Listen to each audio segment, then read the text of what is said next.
Hello everyone, and welcome back to another episode of ModGear. This week, I'm driving the Bugatti Veyron Super Sport, a legend born from the French, and, well, it at least was, the fastest production car in the world. So, let's just get right into it, shall we?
But before we begin this week's episode, let's take a step back in the past for a brief history lesson. Our story on the Veyron begins in 1998. At the time, Volkswagen was doing, some shopping, very basic stuff, but it was a very specific type of shopping, mind you. It was the type of shopping where I'm gonna buy some car companies kind of shopping, because when you got too much money lying around, what do you do with it? I mean, let's be honest here. And so, Volkswagen ended up acquiring Bugatti and joining their ranks of, super awesome, friendly companies, Immediately after Bugatti had been acquired by Volkswagen, Bugatti then started to roll out a pretty sizable amount of concept cars to find a replacement for their current EB110. And many of these concept cars and ideas from them would end up being carried over to the Veyron, as well as other models later down the line. Some of the concept cars that they made were the EB118 and the EB218, and as well as the 18/3 Chiron, which I don't exactly know if it's related to the Chiron in any way, but regardless. And these particular three vehicles were planned to be powered by utterly massive 18-cylinder engines, or as both Volkswagen and Bugatti call them, W18s, which were basically just three individual 6-cylinder engines basically bolted together. They are definitely insane, right? Like, that doesn't sound safe at all. But after a very long time of waiting to see if Bugatti would actually get it right, in October of 1999 at something, the EB18/4 Veyron was unveiled. However, things between this particular concept car, which would actually end up becoming the Veyron, as well as its previous, were slightly different. And the biggest difference was its engine. The car was no longer powered by a W18 engine, surprisingly enough, but it still was an insane engine regardless. So what was it powered by? It was powered by a utterly massive, again, an 8-liter quad-turbocharged W16 engine. I'm pretty sure they're definitely still insane, because again, this is the French we're talking about. This particular concept car is what ended up becoming the Veyron, which would launch somewhere around 2007, 2009, that kind of time period. One of the biggest things the Veyron, I think, was plagued with was simply just its repairs. If something went wrong, or if something broke in the car, it was basically just wickedly expensive to purchase and redo again. For example, let's say, I don't know, the transmission slips, it breaks or something, and you need to replace the transmission. Well, get ready to pay a sizably massive $120,000 for a new transmission. If you need to get new tires for the car, Bugatti will actually give you new tires, but you're going to have to pay $25,000 for a set of them, for 4 of them. And Bugatti themselves will actually put them on the wheels for you if you'd like, but that's another $70,000 on top of that. So almost 100 grand just for tires. That's just nuts. Anyway, back to the engine. The engine itself was surprisingly powerful because, again, this is Bugatti we're talking about, and they were basically just telling every other automaker in the French, the Renault, the base would just say, hey, screw off, we're the big guys here. But regardless of this, the engine was still pretty dang massive, basically, being able to have 1,001 horsepower and 922 pound-feet of torque. That's definitely a pretty big boy right there, let's be honest here. The Veyron, when it actually came out later after the years after it was unveiled, ended up becoming the fastest production car in the world, being able to reach a top speed of 253 miles per hour.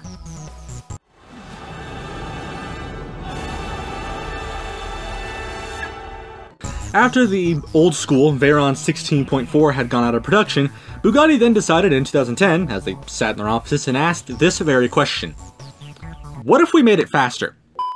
And so they did with the launch of the Veyron Super Sport in 2010, 2011, that kind of period. The car was now making around 1,184 horsepower and 1,106 pound-feet of torque. Someone call an ambulance, because it's about to be really bad if this crashes.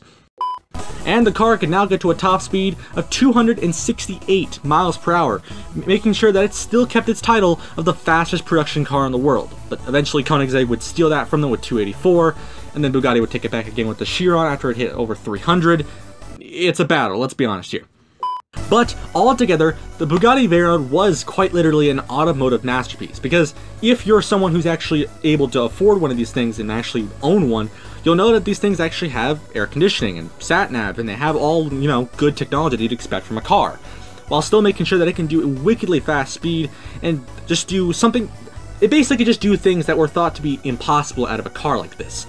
And it's why it's considered one of the greatest cars to have come out of basically the automotive industry, as it shows that you can still do things that were impossible that are possible.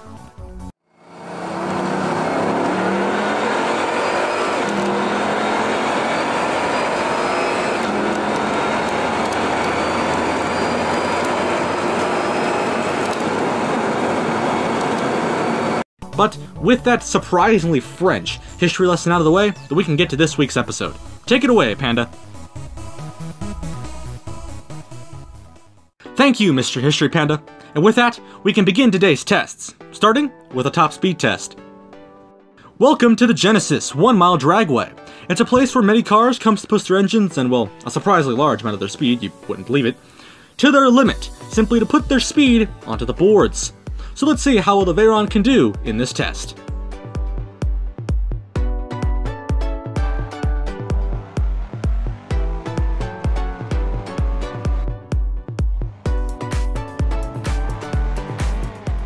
The Veyron, Bugatti Super Sport, whichever you want to call it, topped out at 150 miles per hour, which is actually kind of surprising considering it could definitely do 260 with ease, but I'm not going to question it, this is still the Garry's Mod universe. But regardless, it's still a great run from the Veyron. Next up is the ABS locks of the brake test. The goal of this test is very simple. We want to make sure that all 4 of the car's brake stops once it passes this white line.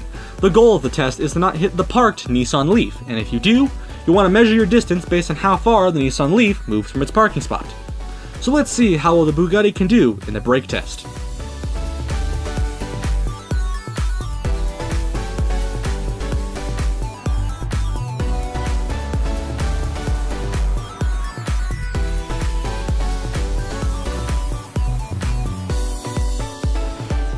We've definitely confirmed that the Veyron has some really slippery brakes, as it basically just sent the Leaf into the air, so I'm guaranteeing the passengers are probably dead.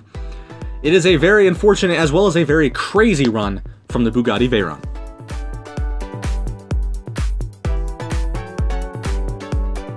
Next up is the quartering test, and to do that, I've come here. This is the Forksville test circuit. Developed by the ModGear development team, it's used to help judge a car's endurance on tight corners, tight bends, and jumps, to further prove how a car might perform on a track-focused setting. So let's see how well the Bugatti can do in the Forksville test circuit.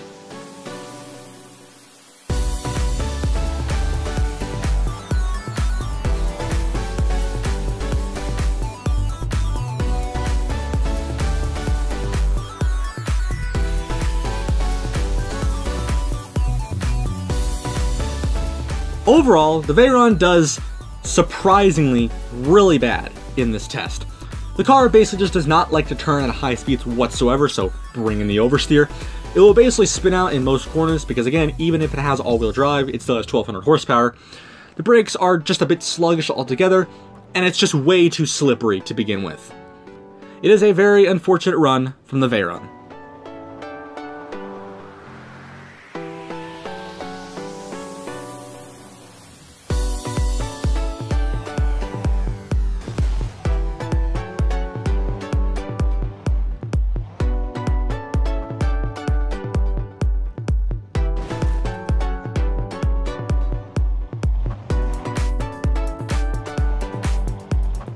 Next up is the cozy heart of the parallel park test.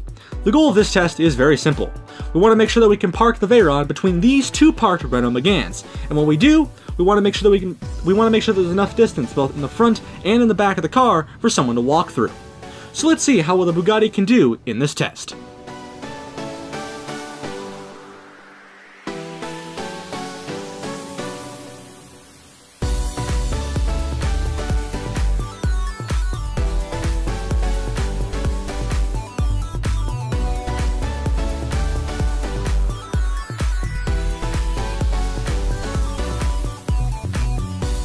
And with ease, the Bugatti passes this test.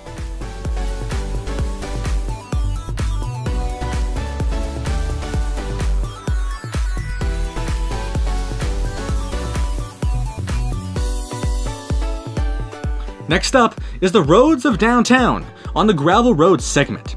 The goal of this test is also very simple. We want to see how well a car can endure day-to-day driving conditions, whether this be bumps, potholes, maybe like a crack in a road, or maybe there's like a corpse in the road or something, I don't know. But we just want to see how well suspension travel works, see if you're gonna be like breaking your spine or something. So let's see how well the Bugatti can do in the gravel road segment.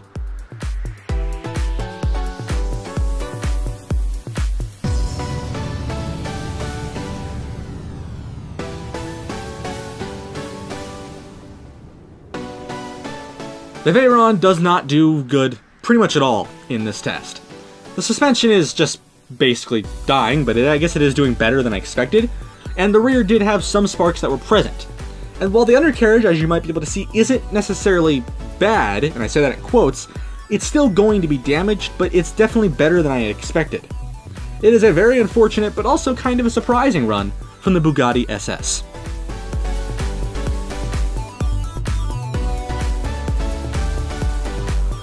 Next up is the bump in your spine on the bump test. The goal of this test is also very simple. We want to see how well cars can tackle just large or small bumps, seeing how their front ends as well as their back ends and maybe the undercarriage maybe can handle these tasks. So let's see how well the Bugatti can do in this test.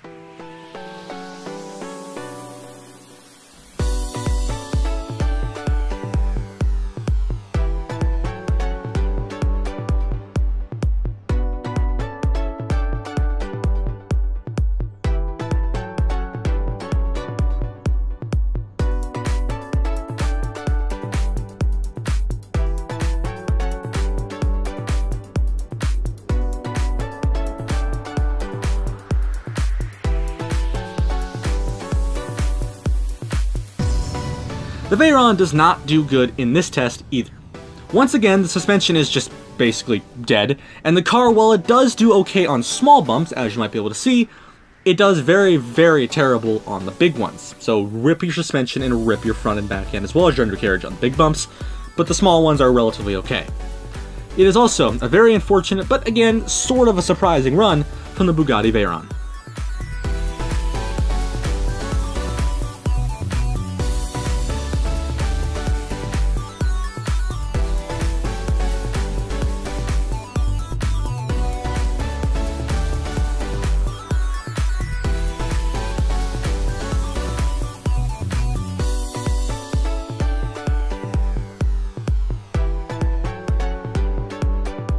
Next up is the nauseousness, yep, there it is, of the slalom test.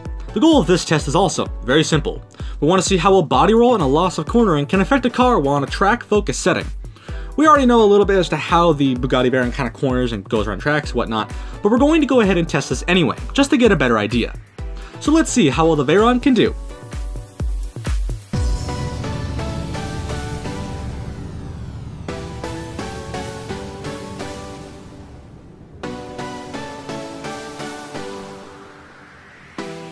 Overall, the Veyron does surprisingly really good in this test. My only real complaint is just sort of a bit of oversteer and just the overall slipperiness, as this car as basically the slipperiness followed by its oversteer can really impact how this car is going to come out of a corner. But this is very easy to correct, I would say, maybe hitting the handbrake, but there's still slipperiness, let's just be honest, it's not going away. But aside from this, and when you look at all the other stuff going on, it's still a pretty good run from the Bugatti Veyron SS.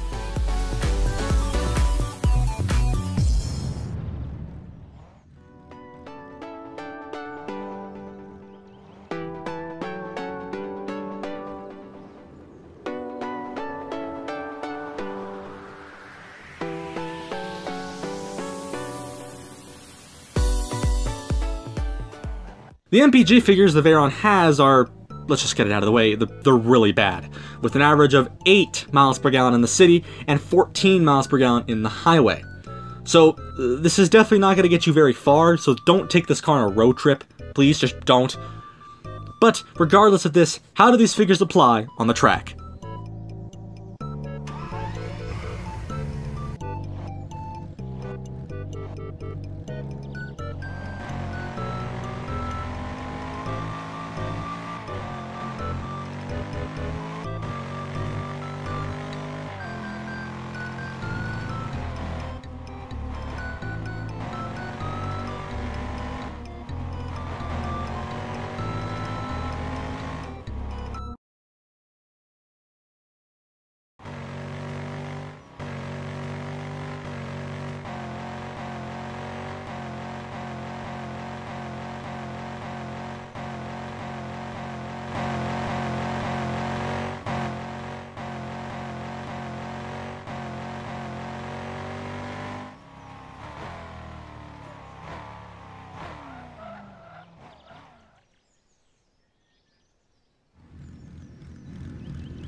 And now, let's give the Bugatti Veyron Super Sport an official lap around the Futaro circuit.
The official standard time is 1:38:69.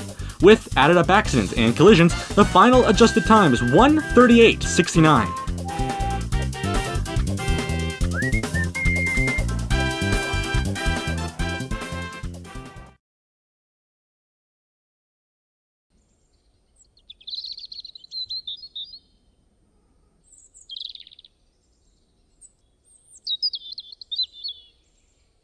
We're going to do it. We're going to take the fastest production car in the world up to its top speed. That top speed is 253 miles per hour. It has over 60 miles of private track, but the bit we're interested in is the main straight, which is a whopping 5.5 miles long. This is Germany. There are procedures to go through. I like procedures. God damn it! You have to insert a special key into a slot by the door. And when you do, the diffuser flaps close, the rear spoiler retracts, and the whole car hunkers down to become as slippery as possible. These computers will be what will track the Veyron's speed, as well as other functions of the car.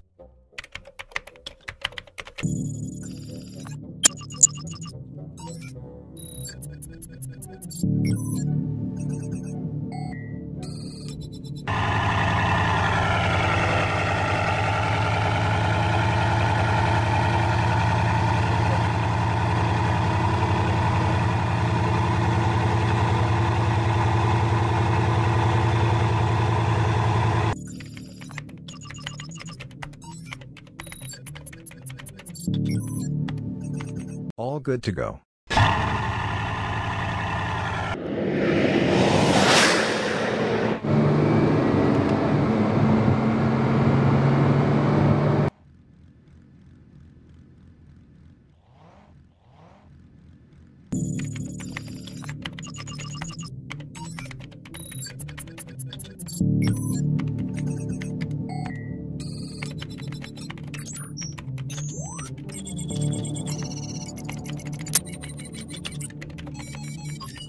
Run the test again.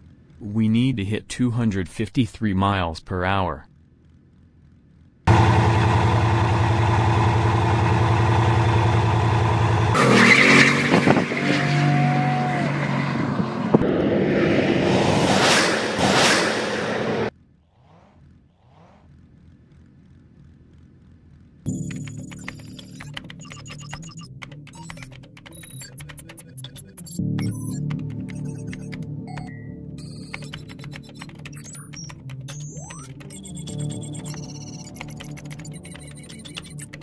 This will be our last run for the day. Make it count.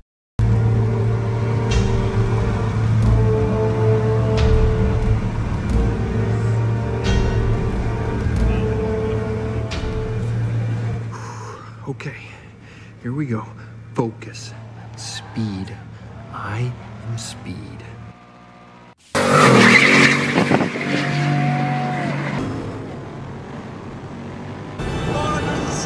Come on, I need one more.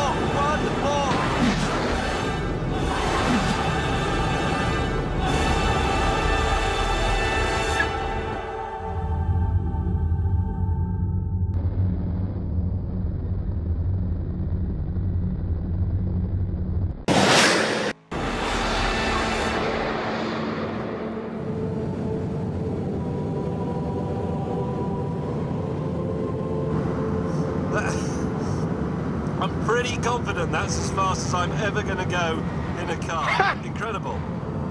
That is... It's made my eyes water.